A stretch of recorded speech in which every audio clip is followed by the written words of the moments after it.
Skip and Mariana, who are in Germany and have been with our male care community for 3 years. And Skip chose proton therapy for his initial treatment. But what we're going to be talking about is how they, as a couple, came to make that choice and the concerns they have, the joy they've had around making that choice. Mariana, why don't you try and take us all back to the moment when Skip first told you that or that you first learned that Skip had prostate cancer? Oh, okay. This was actually, he had a very, very high PSA for a long time, many years. And he never really did anything about it. And then when he finally had it checked out, he had a biopsy done. And then it turned out it had cancer cells in it. And he was in the military hospital in Landstuhl at the time. And then he talked to the doctor there, and he said he should be operated, remove the prostate with Da Vinci method. And he also recommended not any radiation at the time, just the operation. And that's when he was operated, and we thought everything is hunky-dory and everything is going well from now. And then 4 years later, well, let's see. We did the biopsy was done in 2017, and then the prostate was removed in 2017, and then it was almost 6 years later when we wound up starting the radiation therapy. Yeah, then the PSA was up again and went from 0 to, I don't know, something high enough to worry about it. It sounds like you're both involved in actively tracking the progression and moments of both the treatments and the cancer.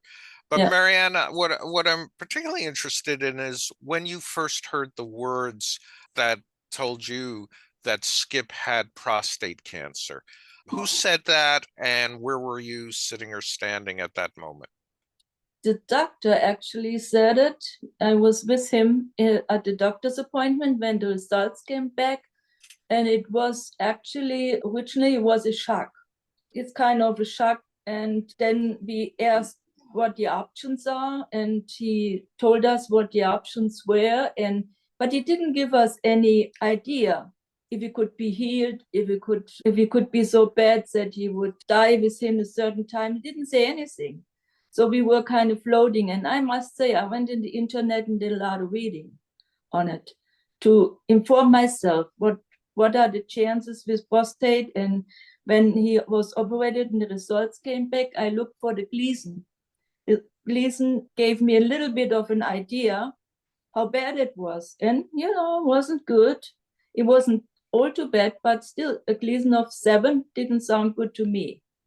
Sure. And Skip, when you knew that Mariana is hearing that you have prostate cancer, I imagine at the exact same moment that you heard it, what was going on for you? I had high PSI readings for a while.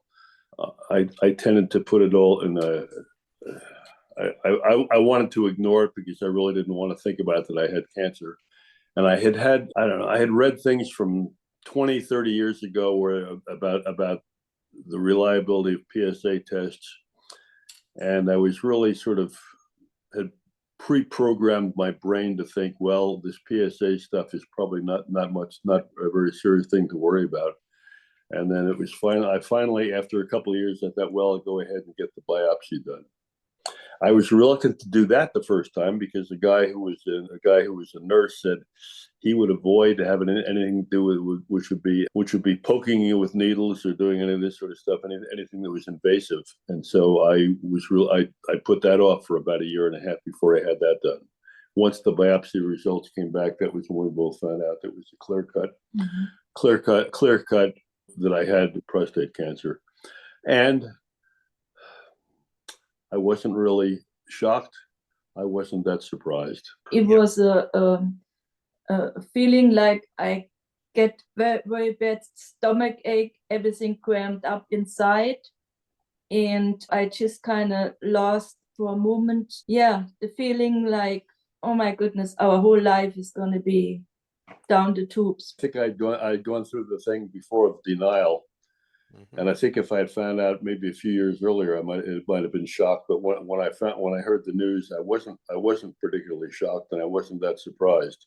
Did you feel yourself protective of Marianna when she was hearing it for the first time? Yes, in fact, we got into that was one of the more serious things that happened that was life changing. Is that at the time we live in Germany, but we had an RV in America. And we have one of our daughters lives in America. So we were spending about 4 or 5 months a year traveling around America every year. And so Marianna, as soon as she found out that I had prostate cancer and I was going to be operated on, she thought, oh my goodness, what am I going to do as a German handling all this RV stuff? So we wound up selling everything at, at a greatly reduced price, because I didn't want to have Marianna deal with that. I wanted to have everything orderly back here in Germany. Most couples face after they first hear cancer is how to pay for things and how to make sure it doesn't destroy the things that they've spent their entire adulthood building up to. Skip, talk more about the concerns you had around the financial stuff and how you and Marianna dealt with it. Well, I'm retired military living in Germany. So we live within about 45 minutes of Landstuhl Hospital. I had my prostate removed there. So having the prostate removed didn't cost anything at all. So up until that point, up until a year and a half ago, we really hadn't really paid anything out of pocket. Then came the deal with radiation therapy, and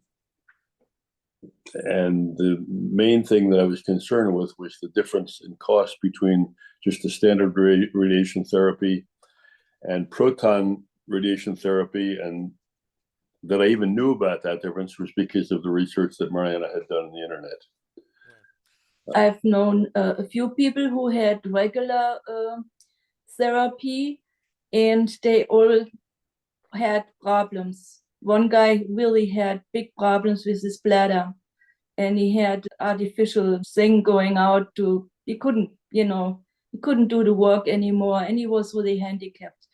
And I looked at different therapies, and I found that in Heidelberg they have Proton, and Proton is something which is around for a long time, but I didn't know about it, and I contacted some people, and they said it's better than the normal radiation. It doesn't damage the tissue around it, and it's very, very expensive.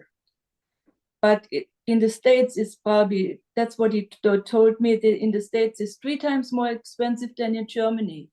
And then I looked in the internet where the best clinics are for treatment, and the best one was Charité in Berlin, and this is too far for us. The next best one was Munich. This was also too far. And the third one was in Dresden, in the old part of East Germany. And the fourth best clinic was Heidelberg.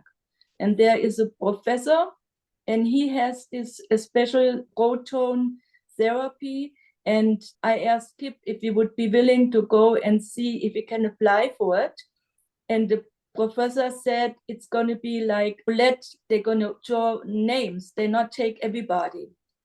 They just kind of put all the names down, and then they draw the names, and whoever is going to be in the program, then they take them. But we had to bring financial security first. So Skip went to TRICARE. We have TRICARE Plus, and TRICARE paid most of it. And they said, they gave him a letter stating that they pay for it. So then we went back to Heidelberg, and then Skip's name got in the, It's a lottery. It's a lottery system. And it's because it's a test program that they're running. So it's not a regular thing. It's a test program. And then if you get into the test program at all, you have to agree that if you get on the test program, you'll get one of 3 kinds of therapy. One of them was just the normal standard therapy. One of them was just a shortened therapy, but stronger doses of radiation. And the third was with a proton beam therapy. you didn't know which one you're going to get, but before you were allowed to be in the program, you had to sign the paper and present evidence that you'd be able to pay for whichever one that they came up with. TRICARE paid for the majority of it. Yes.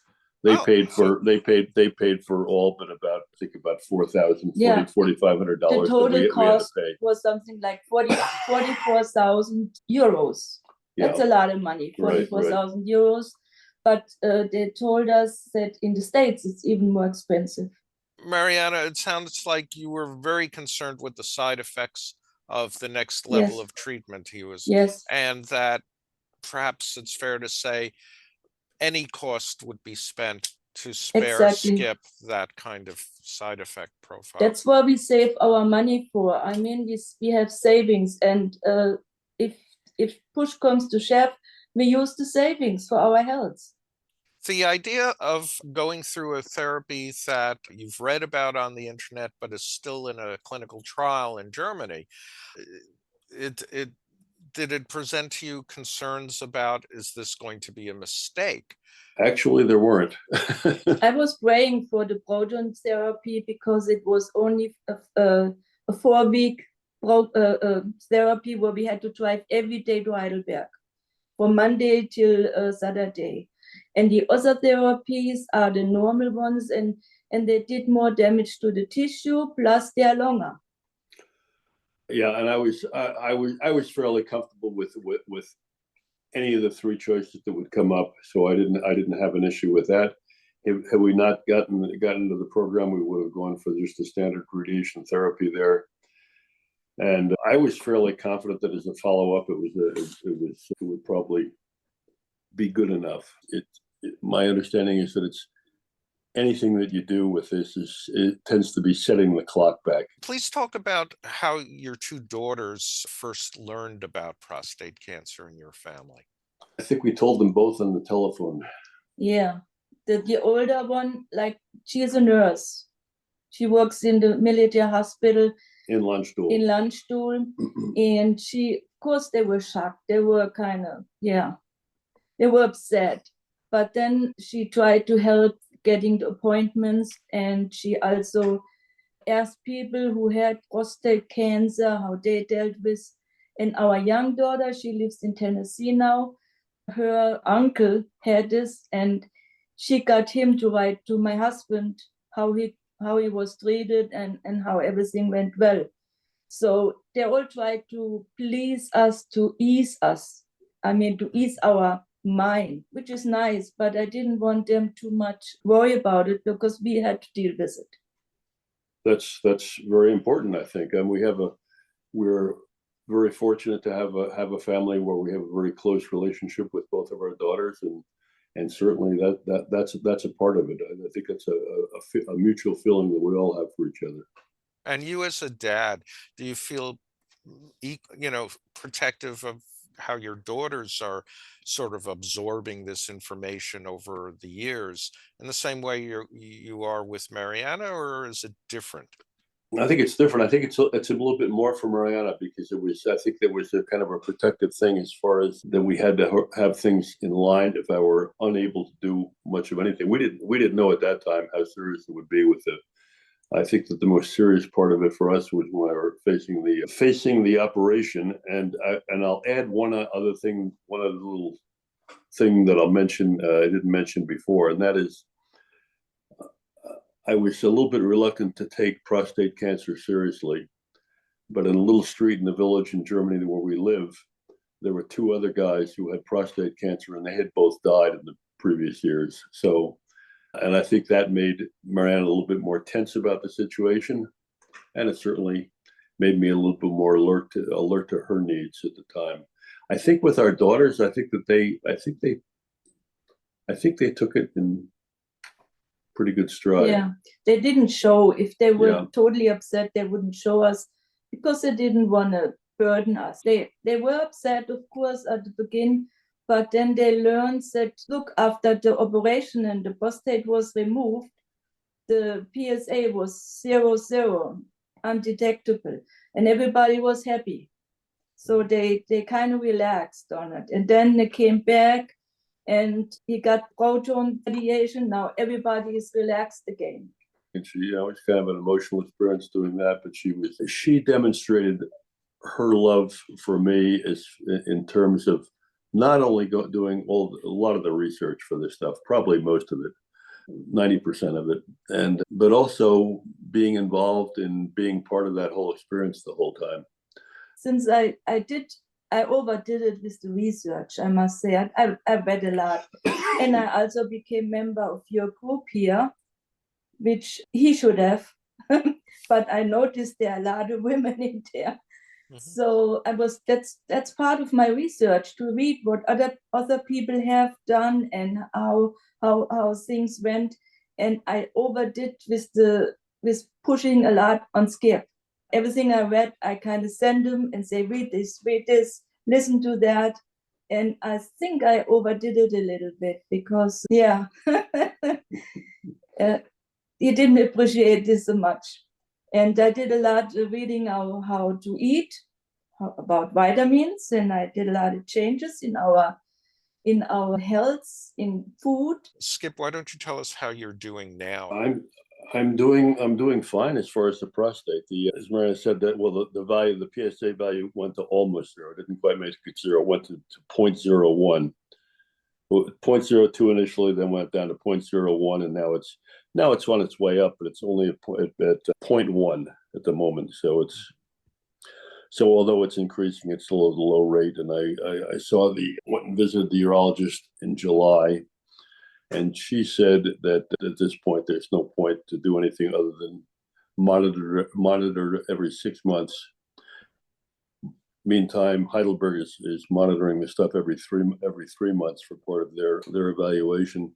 So I'm quite pleased with what's happened as a result of this proton therapy. I think that was, for me, wound up being the way to go. And I'm 81 years old, so I think that I'm wow. I'm in a good position until I die of something else before the prostate does anything to me.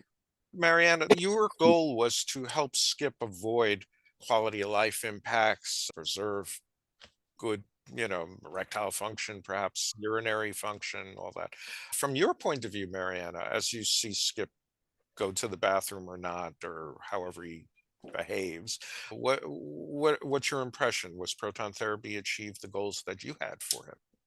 Yes, because he didn't really have any side effects like I know from other people who did. And yeah, actually, and the proton, they do very precise only on this one spot where the red little cancer which grew again. On this one spot they did it, and they didn't damage any tissue around it. Whereas with normal radiation, I hear this over and over from people that afterwards they have problems with their bladder or with their intestine. And Skip, you had surgery prior to proton therapy. I did indeed. Did the surgery cause you urinary incontinence or impotence? Or yeah, I had big problems with that, and as far as any kind of sexual function, that disappeared altogether after the surgery. There was nothing there at all. Okay. So that was all as a result of the surgery. I think it was a relatively young surgeon that did the work, and I guess that I'm not saying that was the cause of it, but that didn't work out that well. So your proton therapy had no impact, but there was also not a lot to impact around quality of life. It seems like you, right? Yeah, exactly. So let's talk a bit about Marianne and your experience in the support group online. And then we'll get to Skip and why he's not a member of it. But so, Marianne, you're part of the advanced prostate cancer group, which are men who have gone through initial therapy and now are dealing with an advanced stage because of rising PSA or metastases or pain and misery and such. And you're correct to notice there are a lot of wives, there are a lot of husbands of gay men with prostate cancer, there are a lot of sons and daughters. And there are, I think, 22,000 plus people that are part of that particular group right now. Tell me how that has been helpful for you and what surprises and shocks you might have had from that. Actually, I must say I've learned a lot from the people who post their problems and also their treatments. And yeah, there are a lot of good people in there which give advice and they care. And it's nice that people are there who care and take you serious. And were you surprised by how many wives there were, and have you had conversations online with them? I'm just surprised there were a lot of wives because I thought it was unusual that a wife is going in this group. And then I've seen also daughters, a Yeah. lot of daughters in there. And I really like the people who are in there and talk about the problems they have. And I always read their bios. Sometimes it's very sad when one of them passed away, and I feel sorry about it, really, for the wife who's usually the wife say my husband passed away. And but when people have a success and it goes well and they haven't had any problems for years, this is always uplifting. Yeah. What negatives have you experienced there? Actually, not really any negatives. The only negative thing is when people went bad and they had to go to hospice. This negative. Yeah. And other than this, and sometimes when I posted something I didn't do often, but with the Proton, I let people know that Skip is doing it, and then I get some replies from people. And one reply, I can't remember what his name was, but he was also in Heidelberg in the clinic. And before he went there, and the guy said this was a very good clinic. They are very good, and I was taken care of very well. This kind of helped. Skip, tell our audience, like, how you came to choose to not participate in the online groups. I like the wording of that. Choose not to participate. Yeah. Marianna participates in many things that I don't participate in, and I participate in many things that she doesn't participate in. And so we do have our own things. I don't feel that there's a great deal that I have to contribute in this whole business because it seemed to be fairly straightforward. There were a couple of relatively straightforward decisions to make. I'm glad that they did work out that way. I'm not sure which ones, I'm not in a position to have enough knowledge of medicine to be able to say, well, this might work well for you. Also, I recommend this for you. I do, having gone through it. It does seem to me that the proton beam therapy, if that's an option, seems to be an awfully good way to go. But as far as everything else I did, it was pretty well kind of a standard vanilla case of doing everything, and things came out the way that they did. And I'm not, and I'll, to be really honest, I'm not that fascinated by all because there are probably thousands and thousands of ways that all this stuff works together, and I don't think I get my head around all of that. So, among the things that I'm involved in, I have chosen so far not to be involved in this one of Marianna's. Although she does continue to provide me with information and will send links to send me links, and I certainly read all of those. You first, Marianna, and then you, Skip. What sort of helpful hints or insights might you offer a wife, a daughter, a son, and a husband who's is newly diagnosed? Marianna. Oh, what helpful hints. Not talk too much about it. Kind of try to schedule good times together. Do interesting things. Watch nice movies. I mean, do the things which are necessary, of course. Do the research, what's the best to do.